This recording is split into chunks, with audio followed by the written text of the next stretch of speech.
ਅਸੀਂ ਪੁੱਤਰਾਂ ਨੂੰ ਵੇਲਾ ਕਿੰਨੀ ਤਰਜੀਹ ਦਿੰਦੇ ਆ। ਪੁੱਤਰ ਬਦਲਾ ਲੈਂਦਾ ਵਾ, ਧੀ ਉੱਤੇ ਪੈ ਕੇ ਕਤਲ ਹੋ ਜਾਂਦੀ।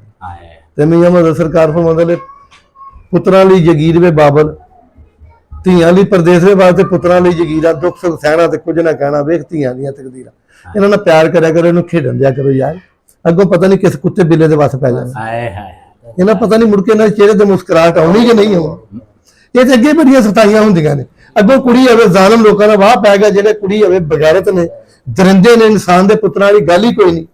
ਗਲਤ ਬੱਚੀਆਂ ਵੀ ਨੇ ਪਰ 99% ਬੰਦੇ ਵੀ ਗਲਤ। ਔਰਤ ਫੋਨ ਕਰੇ ਕਿ ਬੂਹਾ ਖੋਲ ਕੇ ਬਾਹਰੋਂ ਸਬਜ਼ੀ ਲੈ ਲੈ ਤੇ ਉੱਤੇ ਪਾਉਂਦੀ ਆ, ਆਪ ਤੂੰ ਬਗੈਰਤਾ 40 ਬੀਬੀਆਂ ਨਾਲ ਬਲੈਕਮੇਲ ਕਰਨ ਡਿਆ, ਤੂੰ ਬਗੈਰਤਾ ਆਪਣੇ ਜ਼ਮੀਰ ਨੂੰ ਨਹੀਂ ਪੁੱਛਦਾ। ਤੂੰ ਕੀ ਕਰਦਾ ਫਿਰਨਾ? ਤੇਰੇ ਤੇ ਕੋਈ ਪਾਉਂਦੇ ਨਹੀਂ, ਔਰਤ ਤੇ ਪਾਉਂਦੀ ਆ। ਔਰਤ ਬਾਹਰੋਂ ਸਬਜ਼ੀ ਮੰਗ ਲੈ ਤੇ ਉਹਦੀਆਂ ਲੋਕ ਗੱਲਾਂ ਕਰਦੇ, ਜਿਹੜਾ ਬਗੈਰਤ ਹਰ ਖੁੱਡੀ 'ਚ ਮੂੰਹ ਮਾਰਦਾ ਫਿਰਦਾ, ਉਹਦੇ ਨਾਲ ਤਾਂ ਬਗੈਰਤ ਕੰਜਰ ਕਿਹੜਾ। ਦੱਸਣਾ ਲੋਕਾਂ ਨੂੰ ਮੈਂ ਇਨਸਾਨ ਹਾਂ, ਤੈਨੂੰ ਤੇ ਬੰਦਾ ਕਹਿਣਾ ਪਾਪ ਹੈ, ਤੂੰ ਇਨਸਾਨ ਕਾਹੇ ਦਾ। ਧੀਆਂ ਦੀ ਇੱਜ਼ਤ ਕਰਨੀ ਤੇ ਲੋਕਾਂ ਧੀਆਂ ਦੀ ਇੱਜ਼ਤ ਕਰਨੀ ਸਿੱਖ ਲਓ। ਮੌਲਾ ਅਲੀ ਕਾਇਨਾਤ ਫਰਮਾਉਂਦੇ ਨੇ ਖਾਣਾ ਖਾਣ ਲੱਗੇ ਹੱਥ ਤੇ ਕੰਟਰੋਲ ਰੱਖੋ, ਮਹਿਫਲ ਹੋਵੇ ਜ਼ਬਾਨ ਤੇ ਕੰਟਰੋਲ ਰੱਖੋ, ਬਾਜ਼ਾਰ ਜਾਓ ਤੇ ਅੱਖਾਂ ਤੇ ਕੰਟਰੋਲ।